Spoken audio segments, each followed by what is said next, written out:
masuk dalam pujian penyembahan kita. Betapa besar kasih Allah bagi kita, sehingga Dia mau berkorban, bahkan mati di atas kayu salib buat kita. Betapa besar kasih-Mu Allahku.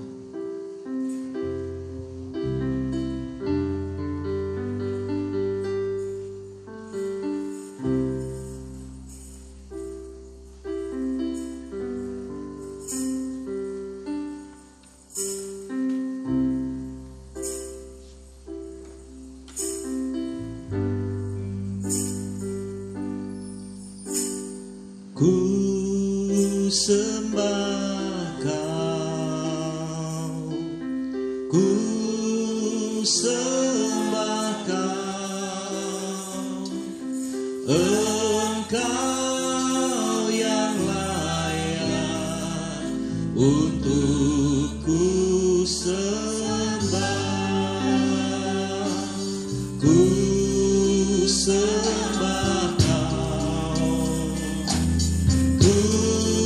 sembah Kau, Engkau yang layak untuk ku sembah.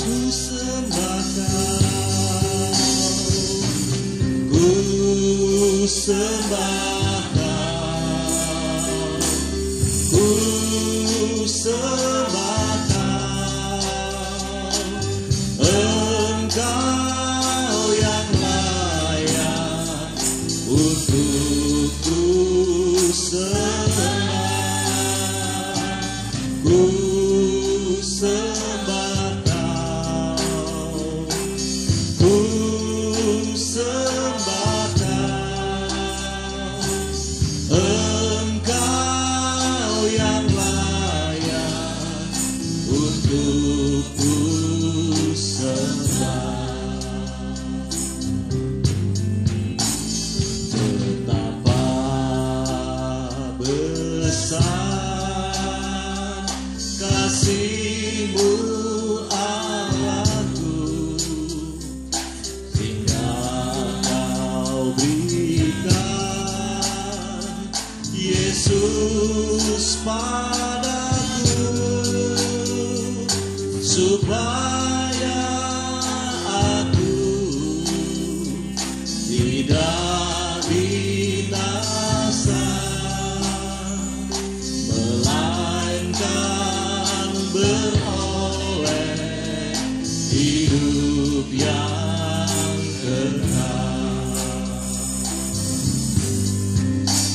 Betapa besar kasih-Mu Allahku, sehingga Kau berikan Yesus padaku, supaya aku tidak binasa, melainkan beroleh hidup yang kekal. Ku sembah Kau, ku sembah Kau, Engkau yang layak untuk ku sembah, ku sembah Kau, ku sembah Kau, Engkau yang layak untuk ku sembah, ku sembah, ku sembah Kau, ku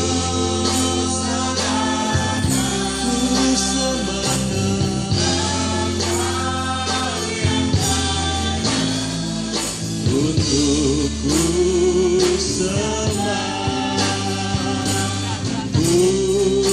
sembah Kau,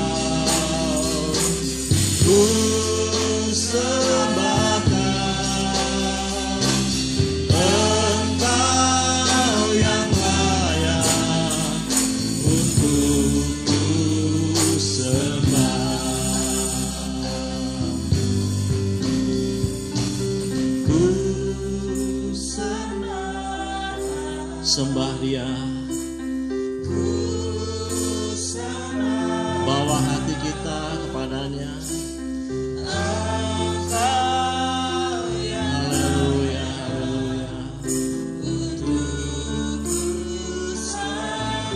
Haleluya, haleluya.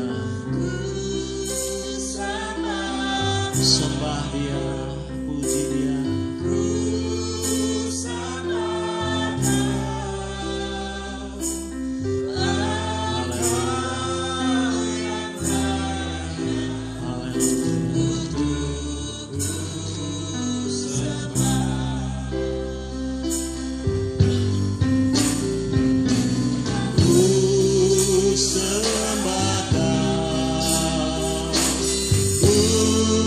Sembah Kau, Engkau yang layak untuk ku sembah. Ku sembah Kau, ku sembah Kau,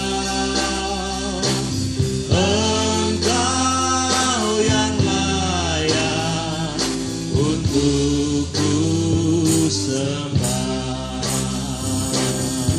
Kita bangkit berdiri bersama-sama. Ku sembah Kau, ku sembah Kau, Engkau yang layak untuk ku sembah. Ku sembah Kau, ku sembah Kau, Engkau yang layak untuk ku sembah. Engkau yang layak untuk ku sembah. Engkau yang layak untuk ku sembah.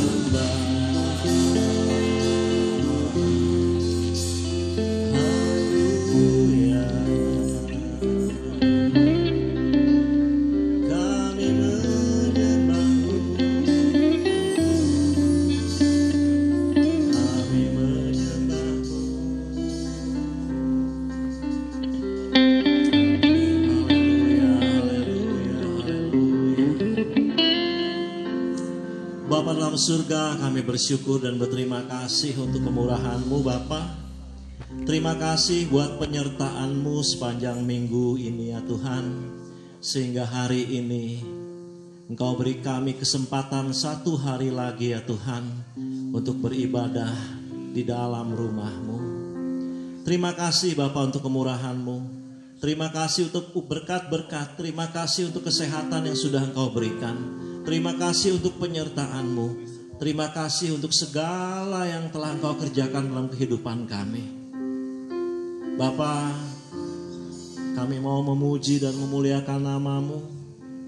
Kami mau mendengarkan firman-Mu. Kami mau ya Tuhan bersekutu bersama-sama di dalam Engkau ya Tuhan untuk memuliakan nama-Mu. Kiranya ya Tuhan Engkau berkenan akan apa yang akan kami kerjakan pada saat ini ya Tuhan. Terima kasih Bapa. Hanya di dalam nama Tuhan Yesus Kristus kami siap untuk memuji, memuliakan nama-Mu. Haleluya. Kita bersama-sama katakan amin. Betapa besar kasih Bapa kita kepada kita sehingga Dia mengaruniakan anaknya buat kita. Bapa, sungguh besar kasih setiamu.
Indah kau beri,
buat Tuhan. Rancangan hidup yang terbaik dari Tuhan berikan pada kita. Haleluya. Kita akan memuji Dia lebih dalam lagi. Tiba saatnya kami berkumpul bersatu Tuhan. Haleluya. Kita bersorak-sorai buat kemuliaan-Nya. Haleluya.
Besar kasih Allah kita pada kita, amin.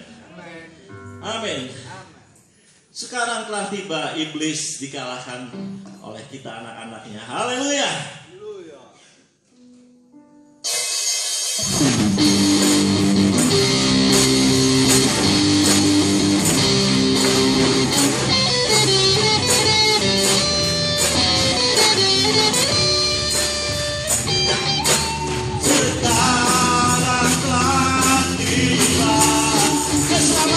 Kuasa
kuasanya dihancurkan, amin.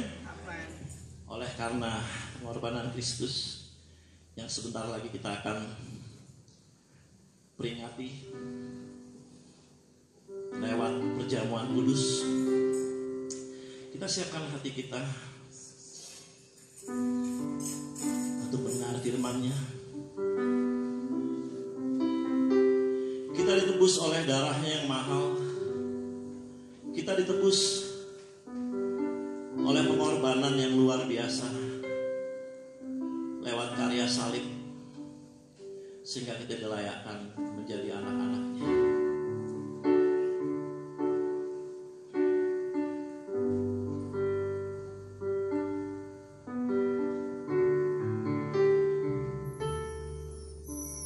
Bukan dengan barang fana Kau membayar dosaku,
pujian penyembahan kami Tuhan. Tiba saatnya kami disegarkan oleh kebenaran firman-Mu. Kiranya Kau membuka mata hati pikiran kami ya Tuhan, sehingga firman-Mu, benih firman-Mu dapat jatuh di hati, tanah hati kami yang subur ya Tuhan, sehingga dia boleh berakar, bertumbuh dan berbuah lebat. Terima kasih Bapa, urapi hamba-Mu yang sebentar akan menyampaikan firman-Mu. Kami siap untuk mendengarkan firman-Mu hanya di dalam nama Tuhan Yesus Kristus. Haleluya. Amin. Silahkan duduk Bapak Ibu Saudara sekalian.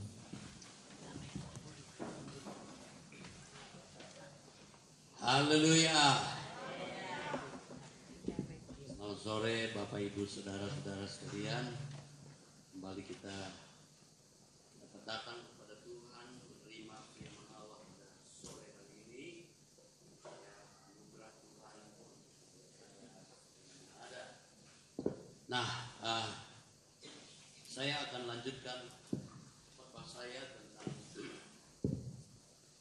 khotbah pasal 8 itu ya, kembali ayat yang sudah 2 minggu lalu dan hari ini akan berakhir ya. Satu ayat saja, tetapi kita lihat di dalam ayat ini bagaimana Tuhan mau berbicara kepada kita melalui 4 hal ya. Saya sudah sampaikan tentang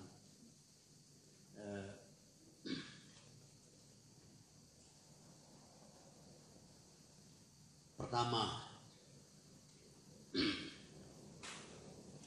tentang ayat ini dibahas ya. Pertama tentang tiada seorang pun yang sanggup menahan angin. Yang kedua, tidak ada orang yang berkuasa atas kematian. Dan yang tadi pagi saya sampaikan ya, tak ada istirahat dalam peperangan. Sore hari ini bahagian yang terakhir ya, dan kepastikan tidak akan melepaskan orang dari yang melakukannya ya. Kepastikan tidak akan melepaskan orang yang melakukannya. Nah, 4 hal yang kita lihat saudara ya, memang 3 itu orang tidak sanggup, keempat-empatnya tidak sanggup sebenarnya melakukannya ya. Tetapi di dalam Kristus kita lihat bahwa Tuhan sanggup ya. Tuhan berkuasa atas angin, Dia meredakan angin ribut. Dia juga berkuasa atas kematian ya. Bagaimana Hizkia yang sudah ditentukan mati, ditambah lagi umurnya 15 tahun. Dan tadi pagi ya, saya berbicara tentang istirahat dalam peperangan.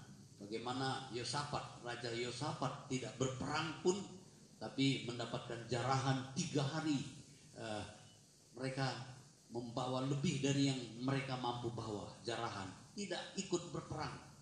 Orang-orang musuhnya yang berperang satu sama yang lain, mereka tinggal menjarah saja ya. Jadi itu. Dan sore hari ini kita akan lihat tentang kefasikan ini, sesuatu yang sangat penting dalam hidup kita. Ya, dalam pengkhotbah tadi saya sudah singgung, tapi kita langsung saja bahwa sore hari ini tentang kefasikan ini ya. Orang fasik tidak akan dapat melepaskan, kefasikan itu tidak akan dapat melepaskannya. Nah, Bapak Ibu Saudara, pertama-tama saya ingin tekankan bahwa murka Allah atas kefasikan. Coba kita lihat Roma pasal 1 ayat 18. Roma pasal 1 ayat 18. Sebenarnya ini ayat-ayat terus ke bawah berbicara tentang kefasikan itu saudara. Sebab murka Allah nyata dari sorga atas segala kefasikan dan kelaliman manusia yang menindas kebenaran. Kefasikan itu bukan hanya kejahatan saja saudara. Ya, kefasikan ya termasuk kejahatan, tetapi di dalam ayat ini dijelaskan tentang satu hal, yaitu orang-orang yang menindas kebenaran. Apa yang benar ditindas. Tetapi kalau saudara lihat kebenaran itu apa, maka saudara tahu Yohanes 14 ayat 6 katakan Yesus itu, dia katakan akulah jalan, kebenaran dan hidup. Firman Tuhan itu juga kebenaran. Orang-orang yang menindas firman Tuhan, orang-orang yang melanggar firman Tuhan itu orang fasik. Orang-orang yang menindas Yesus, ya, itu termasuk orang-orang fasik, ya. Kalau kita lihat definisi dari ayat ini, ya. Jadi ayat ini mengingatkan kita supaya kita jangan sampai dimurkai oleh Allah. Amin. Amin. Jadi jangan sampai kita dimurkai oleh Allah. Nyata dari sorga murka Allah atas segala kefasikan dan kelaliman, yaitu mereka-mereka yang menindas kebenaran. Itu yang pertama, saudara. Jangan sampai kita dimurkai Allah. Dan murka Allah ini nyata dari sorga atas segala kefasikan dan kelaliman. Memang saudara, apakah itu kefasikan? Tadi saya sudah jelaskan secara Alkitabiah itu menindas kebenaran. Dan kebenaran itu adalah Yesus. Nah, saudara, di dalam Mazmur pasal 37 ayat 9 sampai 10, orang jahat dan fasik akan dilenyapkan. Sama dengan ayat yang katakan di dalam Roma pasal 1 ayat 18 ini, murka Allah dari sorga. Dan dalam Mazmur dikatakan orang jahat dan fasik akan dilenyapkan, ya. Mazmur pasal 11 ayat 6, Allah menghujani orang-orang fasik dengan arang berapi dan belerang. Maksudnya tentu masuk dalam penghukuman kekal, neraka, ya, belerang, api dan belerang, saudara. Jadi jangan sampai kita menjadi orang-orang fasik, ya. Jangan tindas kebenaran, jangan injak-injak firman Tuhan, jangan tidak menghargai firman Tuhan. Bahkan saudara, kalau saudara baca dalam ayat 28 sampai 32, ya. Jadi di sini lebih jelas lagi dibahas ayat 28 sampai 32, ya. Paulus mencatat, dan karena mereka tidak merasa perlu untuk mengakui Allah. Nah ini saudara, menindas kebenaran tadi, nggak perlu mengakui Allah, maka Allah menyerahkan mereka kepada pikiran-pikiran yang terkutuk. Hati-hati dengan pikiran kita, saudara, tidak dijaga oleh Tuhan hingga pikiran-pikirannya menjadi terkutuk, saudara. Sehingga mereka melakukan apa yang tidak pantas. Penuh dengan rupa-rupa kelaliman, kejahatan, keserakahan, dan kebusukan. Penuh dengan dengki, pembunuhan, perselisihan, tipu muslihat, dan kefasikan, ya. Jadi banyak hal di sini yang kita harus waspadai, ya. Mereka adalah pengumpat, pemfitnah, pembenci Allah, kurang ajar, congkak, sombong, pandai dalam kejahatan, tidak taat kepada orang tua, tidak berakal, tidak setia, tidak penyayang, tidak mengenal belas kasihan. Sebab walaupun mereka mengetahui tuntutan-tuntutan hukum Allah, yaitu bahwa setiap orang yang melakukan hal-hal yang demikian patut dihukum mati, mereka bukan saja melakukannya sendiri, tetapi mereka juga setuju dengan mereka yang melakukannya. Wah, kefasikan ini, ya, begitu banyak sekali hal-hal yang harus kita waspadai. Tetapi yang kadang-kadang kita tidak sadari adalah kita kalau setuju dengan orang-orang yang melakukannya. Setuju dengan orang-orang yang melakukannya. Bapak Ibu Saudara, jangan sampai kita terjebak di dalam persetujuan dengan orang-orang yang melakukan kejahatan, kelaliman. Ya, Saudara, cukup banyak tadi hal-hal yang disebut oleh Paulus melalui ayat-ayat ini, ya. Tetapi kita harus waspadai, ya. Itu kefasikan. Namun Saudara, dalam ayat 21, coba kita lihat ayat 21 sebentar. Ayat 21 di sini dikatakan, sebab sekalipun mereka mengenal Allah. Siapa ini? Orang-orang Kristen, orang-orang percaya, mengenal Allah. Sekalipun mereka mengenal Allah, mereka tidak memuliakan Dia sebagai Allah atau mengucap syukur kepadanya. Sebaliknya, pikiran mereka menjadi sia-sia dan hati mereka yang bodoh menjadi gelap. Ini bukan ditujukan kepada orang-orang jahat di luar sana, Saudara. Ayat ini berbicara tentang orang-orang Kristen. Jangan Saudara pikir bahwa hanya orang-orang luar yang nggak kenal Tuhan saja yang menjadi orang fasik. Kita harus waspadai. Jangan sampai kita terjebak menjadi orang-orang yang fasik. Amin, Saudara. Amin. Ya, sekalipun mereka mengenal Allah, tidak memuliakan Allah. Ya, memuliakan Allah. Saya kalau ngomong selalu mulai dengan haleluya. Haleluya artinya puji Allah, Yahweh, Yahweh.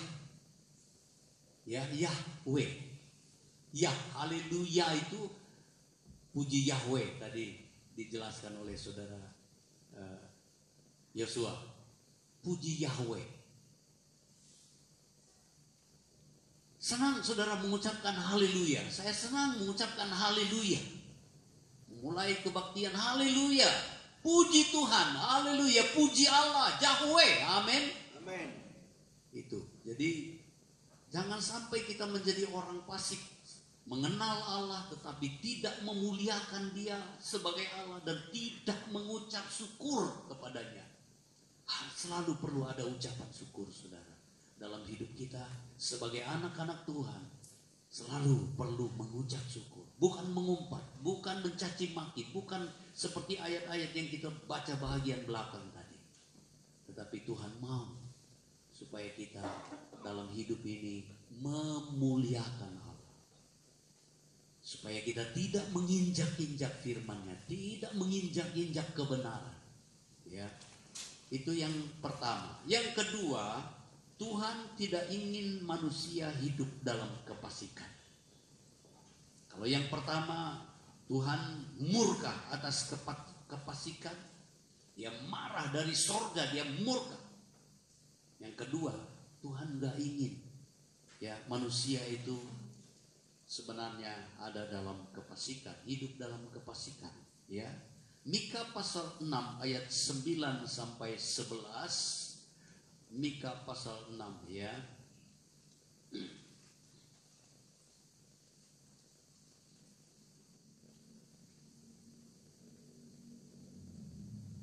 Mika pasal 6, kalau Saudara lihat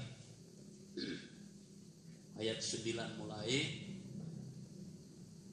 sampai 11. Dengarlah, Tuhan berseru kepada kota, adalah bijaksana untuk takut kepada namanya. Adalah bijaksana untuk takut kepada namanya. Dengarlah hai suku, bangsa dan orang kota, masakan aku melupakan harta benda kefasikan di rumah orang fasik, dan takaran epa yang kurang dan terkutuk itu. Masakan aku membiarkan tidak dihukum orang yang membawa neraca palsu atau pundi-pundi berisi batu timbangan tipu? Orang-orang kaya di kota itu melakukan banyak kekerasan, penduduknya berkata dusta, dan lidah dalam mulut mereka adalah penipu. Saudara, Tuhan berseru, dikatakan dalam ayat ini, hai manusia, telah diberitakan kepadamu apa yang baik. Tuhan bilang, ya. Nah, dalam ayatnya yang ke-8 dia katakan begitu. Dan apakah yang dituntut Tuhan daripadamu selain berlaku adil, mencintai kesetiaan, dan hidup dengan rendah hati di hadapan Allahmu? Ayat 8 menyatakan Tuhan tidak ingin saudara dan saya hidup dalam kefasikan itu. Hai manusia, dia katakan, telah diberitahukan kepadamu apa yang baik. Firman Allah mengajarkan kita untuk hidup dalam kebaikan senantiasa, dan selalu berlaku adil, mencintai kesetiaan, hidup rendah hati di hadapan Allah kita. Ya, dan saudara, Tuhan berseru kepada kota supaya bijaksana, ya, berseru kepada umatnya supaya mereka memuliakan Allah, ya. Nah, Tuhan tidak melupakan harta benda kefasikan. Tuhan juga tidak akan melupakan hukuman, ya. Jadi kita harus waspadai hal ini. Nah, lanjutnya di dalam Roma pasal 11 ayat 25-26, ya, di situ kita juga tahu bagaimana Tuhan sebenarnya ingin menyelamatkan manusia dari kefasikan itu, ya. Roma 11 ayat 25-26, rahasia dikatakan dalam ayat itu bahwa sebagian orang Israel akan tegar, ya, sampai jumlah bangsa-bangsa lain masuk iman, ya. Mereka menolak Yesus, saudara. Bangsa Israel menolak Yesus, menolak kebenaran, menolak hidup dalam kefasikan. Karena mereka menolak, bahkan menyalibkan Yesus. Tapi saudara, itu bahagian dari rencana Tuhan juga. Tuhan izinkan mereka tegar, sehingga bangsa-bangsa lain, termasuk bangsa Indonesia, bisa masuk iman. Amin. Amin. Puji Tuhan. Itu kemurahan Tuhan buat kita, ya, anugerah. Dari Sion akan datang penebus, ia akan menyingkirkan kefasikan daripada Yakub. Dalam Roma pasal 11 ini diceritakan bagaimana bangsa-bangsa akan masuk iman karena bangsa Israel diizinkan tegar tengkuk, nggak percaya, bahkan menolak Yesus, hidup dalam kefasikan. Sehingga bangsa-bangsa lain termasuk saudara dan saya bisa masuk iman. Sebelumnya kita ini semua orang kafir, ya, orang kafir, tidak layak masuk iman. Tapi anugerah di dalam Yesus menjadikan saudara dan saya menjadi anak-anak Allah, milik Allah, ditebus dengan harga yang mahal. Saudara, kita akan terima tubuh dan darah Tuhan. Perjamuan suci berbicara tentang penebusan untuk menjadikan saudara dan saya menjadi milik Allah. Ya, dia menjadi korban supaya saudara dan saya bebas dari hukuman, bebas juga dari hukuman kefasikan pun, ya. Asal kita juga jangan hidup fasik terus. Nah, saudara, selanjutnya dalam Titus pasal 2 ayat 12, ia mendidik kita untuk meninggalkan kefasikan. Dikatakan dalam ayat itu bagian A. Tuhan mendidik kita supaya kita meninggalkan kefasikan, ya, dan keinginan-keinginan duniawi, ya, supaya kita hidup bijaksana, adil, dan beribadah di dalam dunia sekarang ini. Tuhan mau saudara dan saya meninggalkan kefasikan, hidup bijaksana, beribadah, ya, tinggalkan keinginan-keinginan duniawi, keinginan-keinginan yang tidak berkenan di hadapan Tuhan. Saudara, itu hal-hal yang diceritakan bagaimana Tuhan tidak ingin saudara dan saya hidup dalam kefasikan. Dalam 2 Timotius 2 pasal ayatnya yang ke-16, 2 Timotius 2 ayat 16, di situ dikatakan, hindarilah omongan-omongan kosong, ya, yang tidak suci, yang akan menambah kefasikan, ya. Omongan-omongan yang kosong, guyon-guyon yang nggak benar itu, saudara. Sekarang hok-hok itu, ya, hok-hok. hoak katanya ya. Itu omongan kosong, itu Tuhan benci sekali. Itu kefasikan itu, saudara. Betapa banyak korban dari hoak-hoak di Indonesia ini, ya. Betapa banyak kerugian. Saudara dan saya perlu berdoa bagi bangsa kita supaya pemimpin-pemimpin pun tidak berbicara dengan hal-hal yang menimbulkan bencana, ya. Sekarang antara Prancis dan Turki, ya, jadi clash yang luar biasa, dan yang jadi korban orang-orang Kristen juga, ya. Jadi saudara, pemimpin-pemimpin yang bicaranya kesana kemari, akhirnya saudara akibatnya yang bawah-bawah ini sakit hati. Nah, itu semua kefasikan yang terjadi. Tetapi Tuhan mengajarkan kita untuk tidak melakukan hal-hal sedemikian. Apalagi omongan-omongan yang kosong, omongan-omongan yang menyakitkan, gosip-gosip, ya, hoak-hoak dan sebagainya. Itu sangat tidak menyenangkan hati Tuhan, dan Tuhan tidak mau itu kita lakukan, ya. Baru yang ketiga, ya, bila orang fasik bertobat, maka Tuhan akan memberikan kehidupan, ya. Di dalam Yehezkiel pasal 33, Yehezkiel 33,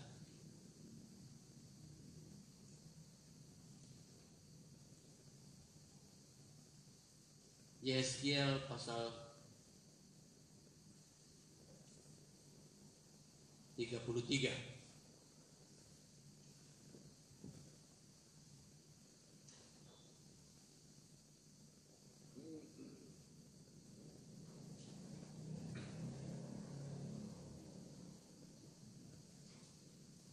Ya, tetapi hindarilah, Yehezkiel 33 belum. Ayat berapa?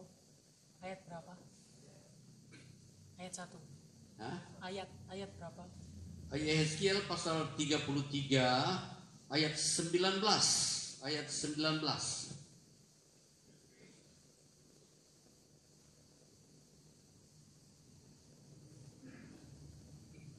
Yehezkiel 33, nggak bisa ini. Sudah. Sebaliknya kalau orang fasik bertobat dari kefasikannya dan ia melakukan keadilan dan kebenaran, ya, perhatikan, melakukan keadilan dan kebenaran, ia pasti hidup karena itu, ya. Jadi ada hubungan dengan kebenaran, hubungan dengan Yesus, dengan firman Allah. Kalau orang yang tadinya fasik bertobat, ya, dia tinggalkan kefasikannya, kemudian dia melakukan keadilan, melakukan kebenaran, percaya kepada Yesus, percaya kepada firman Allah. Yesus adalah kebenaran tadi. Maka saudara, dia pasti akan hidup karena itu dikatakan, ya. Itu bila orang fasik bertobat. Nah, kemudian Yehezkiel pasal 11 ayat 27, dia juga menyelamatkan, ya, menyelamatkannya. Allah akan melenyapkan kefasikan itu, ya. Yehezkiel pasal 11 ayat 27, ya. Jadi kefasikan akan dilenyapkan oleh Tuhan, ya. Itu yang D, ya. Yehezkiel 11 tadi ayat 27, kalau bertobat mereka akan diselamatkan, ya. Sekarang kita lihat bagian D, ya. C itu orang fasik bertobat diselamatkan hidup. Sekarang Allah akan melenyapkan kefasikan. Ada saat di mana Allah akan melenyapkan kefasikan, saudara, ya. Allah akan lenyapkan kefasikan. Daniel pasal 9 ayat 27. Daniel pasal 9 ayatnya yang ke-27.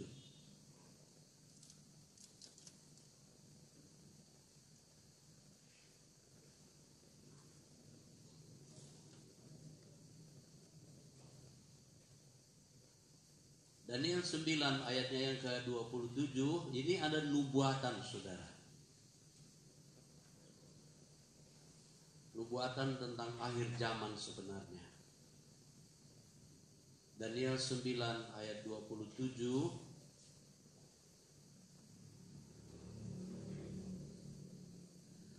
raja itu akan membuat perjanjian itu menjadi berat bagi banyak orang selama 1 kali 7 masa. Pada pertengahan 7 masa itu, ia akan menghentikan korban sembelihan dan korban santapan, dan di atas sayap kekejian akan datang yang membinasakan sampai pemusnahan yang telah ditetapkan yang menimpa yang membinasakan itu.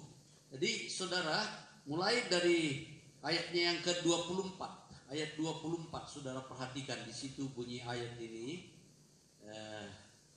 Ayat 70 kali 7 masa telah ditetapkan atas bangsamu dan atas kotamu yang kudus untuk melenyapkan kefasikan. Ya.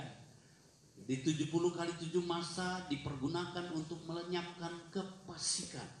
Ya, ini nubuatan tentang akhir zaman, untuk mengakhiri dosa, untuk menghapuskan kesalahan, dan untuk mendatangkan keadilan yang kekal, untuk menggenapkan penglihatan dan nabi, dan untuk mengurapi yang maha kudus. Jadi saudara, 70 kali 7 masa dipakai oleh Tuhan untuk nanti sudah genap 70 kali 7 masa ini, barulah Tuhan hilangkan semua kefasikan, dosa, ya, dosa dilenyapkan, diakhiri, kesalahan dihapuskan, ya. Sekarang walaupun saudara dan saya sudah ditebus oleh darah Yesus, tetapi saudara masih berdosa, masih ada kesalahan, ya, masih ada kefasikan, belum tuntas, ya. Ada orang bilang begini, beberapa hari lalu saya ditanya, Om, orang Kristen kan masih ada yang berdosa. Katanya kalau upah dosa itu maut, masuk neraka. Jadi orang Kristen kalau dia masih berdosa, masuk neraka juga. Bagaimana jawabannya saudara? Orang Kristen banyak yang bingung, ya, sebab dosa kita sudah ditebus. Benar apa enggak? Berarti kita tidak berdosa, tetapi masih kadang-kadang keceplosan, berdosa. Bagaimana? Masuk neraka. Upah dosa maut, neraka. Saudara, perbedaannya adalah status. Ya. Waktu saudara dan saya ditebus oleh Tuhan Yesus, dia datang ke dalam dunia ini sebagai anak Allah, itu bukan supaya gagah-gagahan, enggak. Anak itu ahli waris. Ya, dia datang supaya memindahkan waris kepada saudara dan saya. Saudara dan saya statusnya berubah. Tadinya bukan anak Allah, sekarang jadi anak Allah. Saya tanya sama saudara, anak di keluarga saudara punya kesalahan apa enggak? Ya. Buat salah apa enggak? Pernah buat salah kalau sudah jadi anak apa enggak? Pasti masih tetap ada kesalahan, ya. Tapi apakah hilang hak ahli warisnya? Enggak. Ya. Nah, 1 Yohanes pasal 1, di situ dikatakan bahwa kalau kita mengaku dosa, minta ampun, Tuhan yang setia dan benar itu mengampuni kita dari segala dosa dan kesalahan kita, ya. Tetapi jangan hidup dalam dosa terus. Kalau saudara hidup terus dalam dosa, lama-lama Allah bisa tidak akui lagi sebagai anak. Ada anak yang tidak diakui oleh Bapa karena terlalu nemen. Ya, jangan sampai seperti itu. Jadi status kita itu yang membuat kita masih tetap jadi ahli waris. Haleluya. Puji Tuhan. Nah, Bapak Ibu Saudara, itu 4 hal yang kita lihat, ya, bagaimana orang fasik itu akan dihukum. Nah, tetapi manusia, Tuhan tidak ingin manusia itu hidup dalam kefasikan. Kemudian kalau ada orang fasik bertobat, maka pertobatannya itu membawa dia kepada keselamatan. Ya, itu sebabnya kalau ada yang hidup dalam kefasikan, tinggalkan kefasikan itu, bertobat, dan kemudian saudara hidup dalam kebenaran, hidup dalam kesucian, hidup dalam kehendak Allah, supaya tetap jadi ahli waris, ya. Dan yang terakhir itu, Tuhan akan lenyapkan kefasikan itu pada waktu Tuhan Yesus datang kembali, ya. Awal dari 1000 tahun damai. Setelah berakhir zaman antikris akan dimasukkan ke dalam penghukuman setelah 3,5 tahun dia berkuasa, diizinkan oleh Tuhan, dan kemudian saudara dia dilemparkan ke dapur api langsung. Tetapi iblis dan setan masih di kerangkeng, ya, ditaruh dalam lubang yang tidak terduga selama 1000 tahun. Tapi 1000 tahun damai, itulah yang dikatakan dalam Daniel tadi, mengurapi yang maha kudus. Ruang maha kudus itu ada 1000 tahun, 1000 hasta, ya. Jadi saudara, kita lihat nanti penghujung dari antikris, ya. Dia dimasukkan dalam penghukuman. Disitulah semua dosa, kejahatan, kefasikan dilenyapkan. Dan tidak ada lagi dosa masa 1000 tahun damai itu. Nah, setelah 1000 tahun damai, nanti iblis dan setan yang dirantai, ya, ular tua itu yang masih dibelenggu di dalam lubang yang tidak terduga, dilepas untuk seketika, dan kemudian itulah yang disebut dengan Gog Magog, ya. Tapi api turun dari langit langsung membawa mereka langsung ke dalam penghukuman kekal. Itu dalam pelajaran Alkitab itu nanti saudara, tentang akhir zaman. Nah, itu firman Allah yang saya ingin sampaikan kepada saudara. Tetapi mari kita hidup di dalam kebenaran. Bapak Ibu Saudara, Tuhan menciptakan ikan, ya, tetapi ditaruh di air. Tuhan kasih air, sediakan air dulu, baru ditaruh ikan, disediakan ikan. Kalau ikan diangkat dari air, dia gelepar-gelepar lalu mati. Nah, begitu juga tanaman. Tuhan sediakan tumbuh-tumbuhan, kemudian saudara, tapi tanah dulu disediakan, bumi dulu disediakan, kemudian diciptakan tumbuh-tumbuhan. Tapi saudara, kalau tumbuhan itu dicabut, dia mati. Ya, ikan kalau dikeluarkan dari air, dia juga mati. Nah, sekarang manusia diciptakan oleh Allah menurut gambarnya Allah, menurut petanya Allah, menurut gambarnya Allah. Ada nafas yang dihembuskan oleh Allah pada waktu Allah menciptakan manusia. Dan kalau manusia terpisah dari Allah, sama dengan ikan keluar dari air, sama dengan tumbuhan dicabut dari tanah. Itu sebabnya saudara, jangan sampai pernah ada yang tinggalkan Tuhan. Amin saudara. Amin. Jangan sampai menjadi orang fasik seperti tadi. Ada Allah tetapi mereka tidak akui kealahan itu. Mereka menginjak-injak kebenaran. Mereka tidak percaya. Bukan nggak tahu, ada tahu, tetapi mereka tidak peduli. Jangan sampai seperti itu saudara. Allah ciptakan kita menurut gambarnya. Jangan sampai terlepas dari Allah. Jangan sampai saudara kehilangan status sebagai anak Allah. Kalau kita hidup dalam kefasikan, tadi katakan Allah murka dari sorga. Jangan sampai kita menjadi orang-orang yang dimurkai oleh Allah. Tetapi sebagai anak-anak Allah, mari kita menjadi orang-orang yang disayang oleh Tuhan. Haleluya. Haleluya. Jangan sampai hidup dalam dosa. Ya. Berapa waktu lalu ada seorang datang kepada saya, ya, dia hidup dalam kejahatan. Tapi saya katakan begini sama dia, kamu jangan terus apa. Kalau dia sementara dipukul oleh Tuhan, mengalami kesulitan, ya, kesulitan.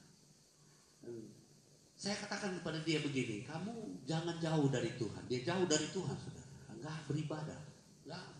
Nggak kebaktian. Jangan jauh dari Tuhan, saya katakan. Kalau kamu dipukul oleh Tuhan hari-hari ini, kamu mengalami dipukul oleh Tuhan, jangan lebih jauh. Saya bilang, saya cerita waktu saya masih kecil, saya sudah sering cerita sama saudara. Ya, waktu saya kecil nakal, ya, lari hujan-hujan. Papa bilang jangan main hujan, ya. Sebenarnya nggak apa-apa anak-anak main hujan sebenarnya, tapi orang tua kan sayang, dia bilang nanti kamu sakit.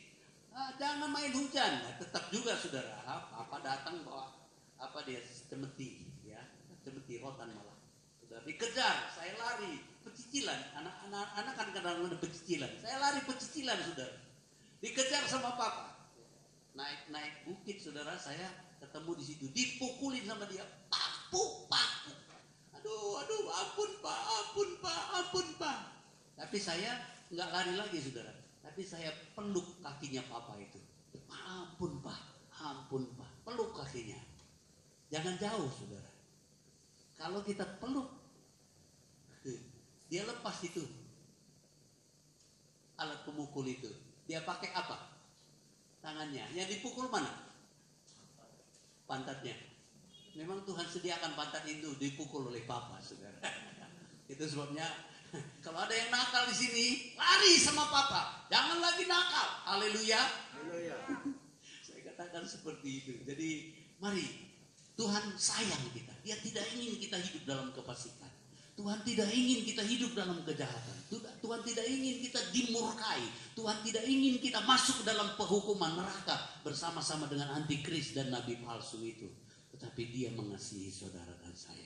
Mari pemain musik tampil ke depan. Kita nyanyikan nyanyian Kasih Allahku sungguh telah terbukti. Ketika dia serahkan anaknya, kasih Allahku mau berkorban buat engkau dan aku. Bersyukur pada sore hari ini kita dapat diingatkan supaya kita tinggalkan kefasikan, hidup dalam kebenaran, hidup mengasihi Bapa, hidup sebagai anak-anak Allah yang berkenan di hadapannya. Kasih Allahku sungguh telah terbukti ketika dia serahkan anaknya. Mari kita berdiri, saudara. Ada yang belum dilayani. Si Allah mau berkorban bagi kau dan aku. Tak ada kasih seperti Sudah semua ya. kasih-Mu.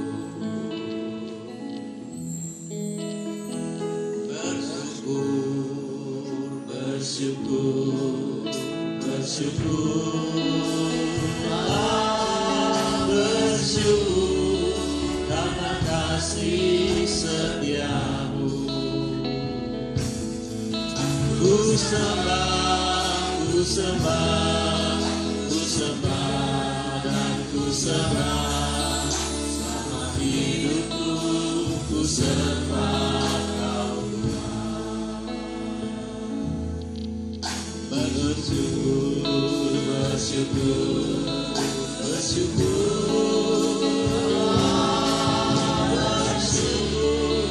karena kasih setia-Mu.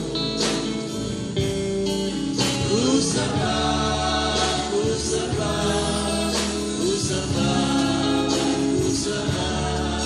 selama hidupku ku sembah Kau Tuhan. Saudara, sore hari ini kita akan terima tubuh dan darah Tuhan. Firman Tuhan katakan kalau kamu mau terima tubuh dan darah Tuhan harus layak. Kalau tidak layak, maka akan ada penghukuman. Tuhan tidak mau saudara dan saya dihukum. Oleh sebab itu, mari kita mengaku dosa, minta ampun, dan jangan lagi hidup dalam dosa, hidup dalam kebenaran. Masing-masing saya beri kesempatan untuk menguji diri di hadapan Tuhan. Silakan. Bapa dalam sorga ini hamba-Mu Tuhan. Sebagai hamba Allah yang selalu berbicara banyak, mungkin ada tutur kata yang salah Tuhan. Demikian juga tindakan tingkah laku hamba-Mu berdosa di hadapan Tuhan dan mungkin juga di hadapan manusia. Bahkan niat hati, kepikiran sekalipun Tuhan, tidak ada yang tersembunyi di hadapan-Mu. Biarlah Tuhan ampuni semua. Layakkan hamba-Mu, kuduskan hamba-Mu, dan seluruh sidang jemaat-Mu juga Tuhan. Kuduskan mereka, ampuni segala dosa kesalahan mereka, supaya semua layak terima tubuh dan darah-Mu yang kudus, sehingga kami tetap hidup dalam kekudusan. Status kami sebagai anak-anak Allah tidak hilang, tetapi tambah hari tambah mengasihi Tuhan, tambah hidup sesuai dengan kehendak-Mu. Jauh dari kefasikan, jauh dari kejahatan, jauh dari hal-hal yang Tuhan tidak senang. Terima kasih Tuhan, Roh Kudus memimpin kami. Roh Kudus berbicara, mengingatkan kami apabila kami menyimpang dari firman-Mu. Biar kami tetap hidup dalam kebenaran. Terima kasih Bapak. Saudara, kita akan terima tubuh dan darah Tuhan. Terima roti, saudara angkat roti dan saudara dengarkan firman Tuhan. Sebab apa yang telah kuteruskan kepadamu telah aku terima dari Tuhan, yaitu bahwa Tuhan Yesus pada malam waktu ia diserahkan mengambil roti, dan sesudah itu ia mengucap syukur atasnya. Ia memecah-mecahkannya dan berkata, inilah tubuhku yang diserahkan bagi kamu. Perbuatlah ini menjadi peringatan akan aku. Kita makan tubuh Tuhan di dalam namanya sendiri, dalam nama Tuhan Yesus Kristus. Silakan makan.